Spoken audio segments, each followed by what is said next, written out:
Hey everyone. Just want to touch base quickly on both the final and on this week. And I posted information about both the final and the final assignment in the weekly information. So check there. Let me know if you have questions. I did want to let you know about the final. What I am planning is it's going to be open reading.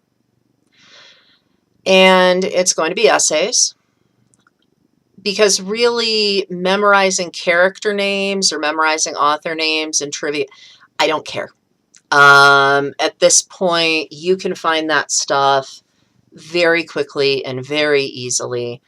Getting online, going to a library, that doesn't really matter. What matters to me and what matters overall for your learning is that you've been thinking about the issues around literature that we've talked about, thinking about the issues around women writing that we've talked about, thinking about the different types of things we read, putting them into context with each other, etc. That's what I'm interested in. And so I'm letting you do open reading for it because honestly, if you've been paying attention this semester and if you've been thinking about it and reading thoughtfully, you're going to be in good shape. If you haven't, giving you all the readings, it's only going to do so much. So open reading, open note, no other assistance.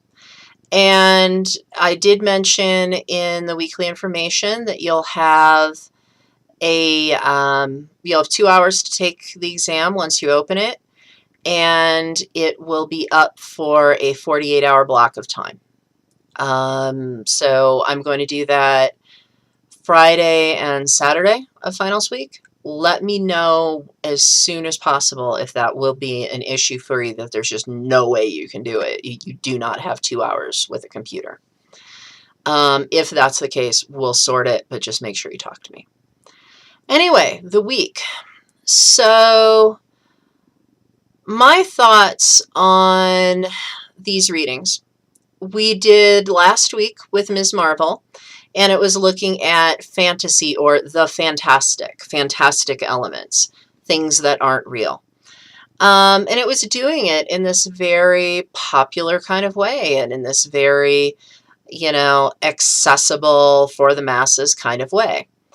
But one of the things that I think is a mistake that people often get into is looking at the fantastic, looking at fantasy, and saying, well, that's the product, that's a product for the masses. That's not something in high literature. That's not something in great literature. That's not something in literature that you study and wins prizes and gets analyzed in academic writing. And that's not true. And there are several major authors out there who fantasy is what they do, and they are that kind of high author. So I wanted to throw in some stuff along those lines and to get us thinking about that as well. Also, I find the authors that we're looking at this week interesting because in keeping with that kind of diversity theme and kind of borderlands, there are a lot of authors who deal with fantasy and the fantastic in lots of different ways, who are coming from very diverse racial and ethnic backgrounds and who are folding in those different cultural influences. And it becomes, I think, even more powerful potentially in some different ways. There are actually a few other people that I was very tempted to throw in here, going more towards science fiction, like Octavia Butler, Joel Gomez. Like there's a big tradition. But I thought it would be useful to look at somebody who is a little less known than she should be. One piece that's a major classic, and then somebody who's up and coming. So, little less known than she should be, I think, for the masses, or not even for the masses, but within the discussions of magic realism and Latin American literature. Isabel Allende is part of those discussions. I don't think she's as big a part of those discussions as she probably should be. Gabriel Garcia Marquez is kind of one of the fathers of this magic realism movement. Allende is one of the few women who's really big in it, and she doesn't get necessarily the same representation, but she's pretty brilliant. I highly recommend digging further with her if you have a chance and the inclination. Her book, Eva Luna, is a really good one to start in. The stories that you're reading came out of the short story collection, Stories of Eva Luna. And if you go into Eva Luna, you're going to learn more about some of the people in that work. And you're going to get some different perspectives on the world. In her stories, you definitely see something of where she's from, something of some of the political unrest that she and her family have been through. She's from Chile, and in Chile there was some really horrible unrest and a really scary regime in place that her family was personally touched by. And that awareness of the politics there, of what happened and people being disappeared, it shows up in her work. And I wouldn't say that she's overtly political in most of her pieces, although some of this may be gender politics in these. But there is kind of that subversive distrust of authority that you do see in magic realism as kind of one of its hallmarks. And there's a very specific reason for that. Now, also, when it comes to magic realism, because she's the one person who's like clearly in that camp. The other two kind of touch on it. She is there.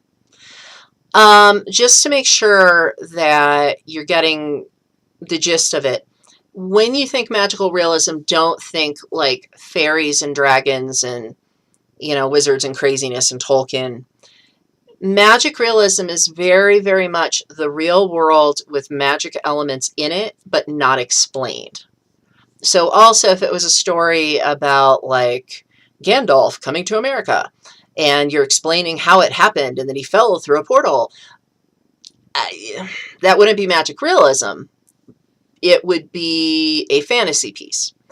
Magic realism is very much, there's just an element of the fantastic within the everyday world. Just there. Not explained.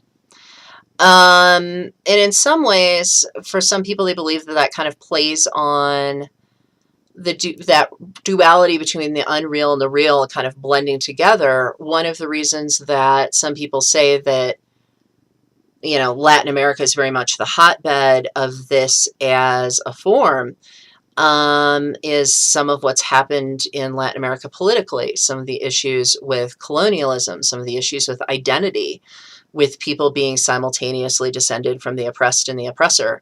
There's all sorts of reasoning. But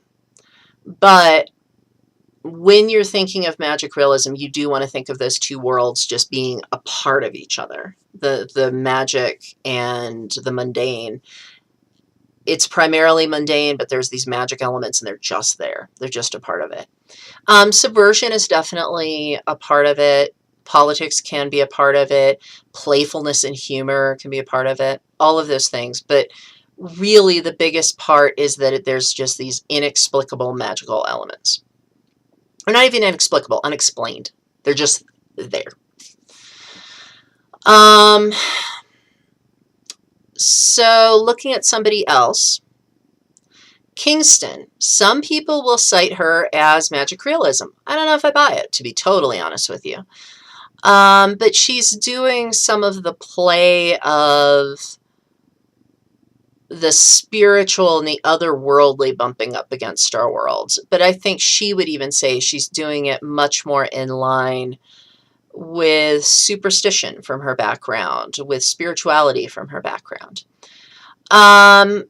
Woman Warriors, a really well-known book. That's what No Name Woman comes from. This is probably the most famous piece of a really famous book.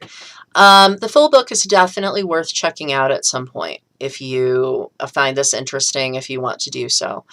It is very, very well known as a memoir, and as kind of a non-traditional meditation on a lot of different issues.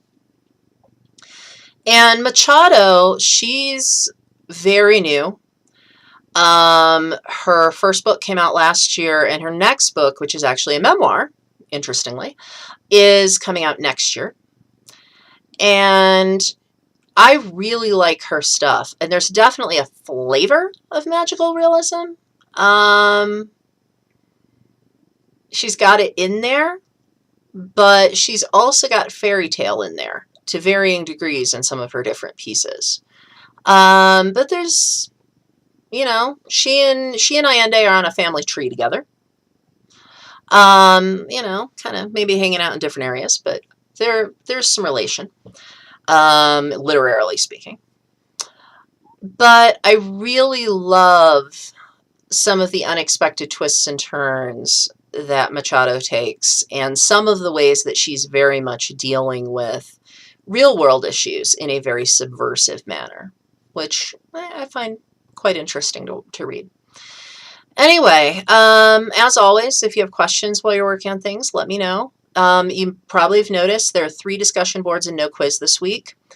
Part of that is, hopefully at this point, you are doing the readings, if you are still in this. And if you're not, I don't know what I can do that's really going to be that helpful. But also, more than that, the quizzes, I think, are very useful. They're important that, you know, I've got them in the course. But at this point, I want you to be thinking more in terms of discussions, because that's closer to what you're going to be doing on the exam. I want you to be preparing.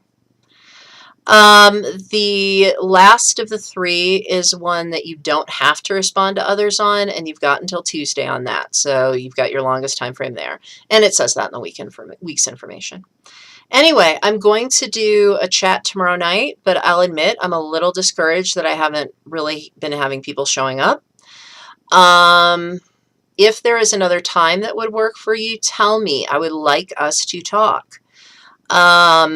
If you want to do a chat that is talking more about exam prep, we could do that. Talk to me. Tell me what you want to do. Email me, message me, put something on the questions board. But just talk to me about it. For tomorrow nights, I'm going to do it at 6, but I've decided if people aren't in there, or at least telling me they're about to log in, when it's about 6:45, I'm going to call it a night. I have a meeting to get to.